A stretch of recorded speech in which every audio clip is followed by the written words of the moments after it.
dominating the market. The starter up there on the ladder. The red light blinks. Field is set, gates fly open, they're off and racing. Fire and Rain, Indian Pacific the first to go. And now around the outside, Tranquilla Sunrise going to take them on. Indian Pacific was able to win the early battle though. He'd found the front. Tranquilla Sunrise had gone up running second. Fire and Rain eased behind them. Then Badge of Courage, Rebel Yell, Night Voyage getting right back with Cryptic Love, and back there last of all is Undisclosed. The Hot Pot led them at the 500. Indian Pacific are doing it easily. A length over Tranquilla Sunrise, who applied no pressure, and so the fave is getting it cheaply here at the head of the field. Back on the inside then, Fire and Rain straightens up third, followed by Badge of Courage and Night Voyage, but he's nursing Indian Pacific down past the 250, and it snuck nicely clear. Indian Pacific by 3, Badge of Courage, Tranquilla Sunrise, then Night Voyage, but Indian Pacific inside the last 100 is going to canter home. He didn't have to turn the reins on him, and Indian Pacific won as he pleased by 5, Badge of Courage. Fire and Rain kicked again on the inside. He's in a photo there with Rebel Yell for third. They were followed behind them when they'd pulled up by Tranquilla Sunrise. Night Voyage never really got into the race in actual fact. Then Cryptic Love, and last home Undisclosed, who was back there right from the get-go. Well, once he was able to find the front, that was it. No contest. Indian Pacific wins his 5th out of 7. And freshened up off the 21 days and allowed to slip back into 1,000. He jumped running, worked his way to the front. There's a double for Brad Parnham in the first 3 races on the card. And the Zoo Star 3-year-old did it on the bridle as easily as you liked. From Badge of Courage, 3rd place, tight go. Fire and Rain, Rebel Yell. Not much of a margin between them at the end. The winners owned by Nev and Carolyn Parnham, Bob Pearson, Bill Biggs, Santo Waliato, Graham Webster Sr. And a double today for Brad. Neville Parnham prepares. Nev with the last laugh. 7, Badge of Courage by Scandal Keeper from Indessa, Luke Fernie, Kira Yule. 2, Fire and Rain has kicked a run 3rd by Oratorio. And out of Girl in a Storm, trained by Paul Jordan, ridden by Craig Staples. Rebel Yell number 8, 4th in. 5, 7, 2 and 8. 4.5 lengths, doing it on the Chewy. With the next 2nd and 3rd, the time very good, 57.48. And they've blistered home in 32.94. 32.94. And that's off the radar. The times there and the split with Indian Pacific winning virtually. Hands and heels, he just stoked him up there, let him run through the line the last little bit of the race, and the horse did it so comfortably. Race 4, the Peninsula Dining Room Handicap. Again, 1,000 metres. Number 8, Holy Ghost, is the scratching. Well, once he led, that was it. It was all over, bar the shouting. No contest, Brittany, with this victory of Indian Pacific.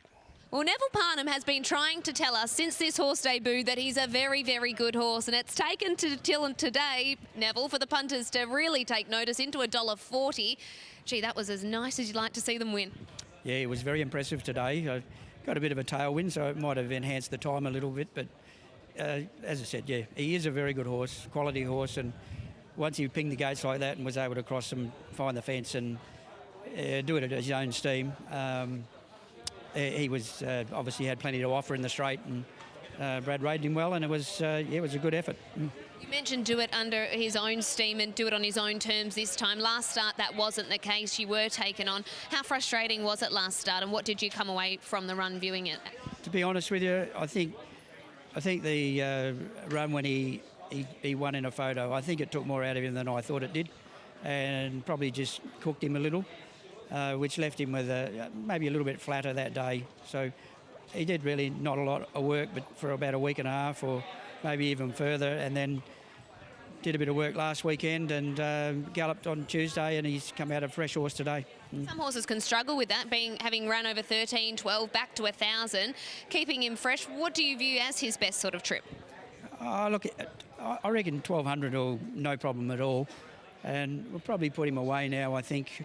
I just wanted to get another run into him to try and get some rating points on him and sort of build his profile a little bit so that he can get into some of those sprint races over the summer carnival. But yeah, hopefully hopefully he will sort of be able to get into those lighter races, the Crawford and there's another one, but I just can't think of his name, but the Colonel Reeves, maybe those kind of races. Who knows, he could finish up in a Winterbottom Stakes, but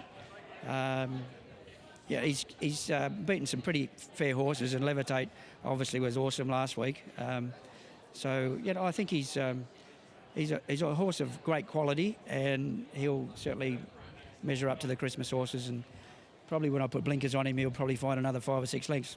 Scary to think if that's what he'll be like with some shades on as well. Well done here. Thank you. Neville Parnham after the victory of Indian Pacific. Cannot wait to see him through the spring and summer. And Scott's got Brad Parnham.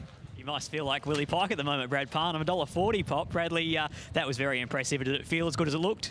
Yeah, it definitely felt really well. Like I know he's got a lot of ability. I wasn't sure if I'd lead today, but he pinged really quick, and I just really let him do what he wanted to do. He could have done it without me, really. He just cruised along in front, and I gave him a bit of a shake-up at the top of the straight, but I didn't really have to touch him. He just did it all on his own. Does he still have improvement to come? Yeah, I think so. He's gone through his grades quite quickly.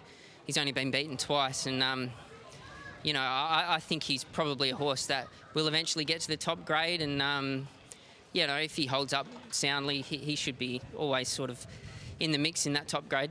Very exciting. Can't wait to see him again. Well done, Bradley. Yeah, thank you.